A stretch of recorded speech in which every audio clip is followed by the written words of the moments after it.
کہ ہم بہت خوش نصیب ہیں، لائک چلیں پاکستان جیسے لوگوں کی طرح نہیں، لیکن پھر بھی ہم بہت خوش نصیب ہیں کہ ہم کو ایسی جگہ پہ رہ رہے ہیں کہ ہمیں رمضان وہاں پہ محسوس ہوتا ہے. ہم چاہیں تو اگر ہم گھر سے نکلیں، ہم جائیں تراویح کے لیے، جائیں افطاری کے لیے جائیں، تھوڑا سا بچوں کو یہ ماحول بار بار بار بار دکھانے سے جو بچپن میں جو بچے دیکھ لیتے ہیں نا، پھر ان کے لاشعور میں بیٹھ جاتی ہے چیزیں، پھر ان کے لیے بہت آسان ہو جاتا ہے آگے اپنے بچوں کو اس طریقے سے لے کے چلنا نا. تو بہت بالکل بہت خوش نصیبی ہے.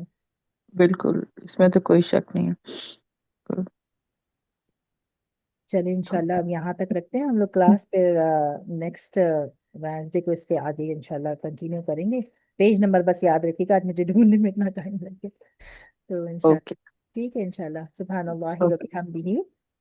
سبحان اللہ سبحان و اللہ و بحمدہ، بحمدہ، سبحانک اللہم و بحمدک،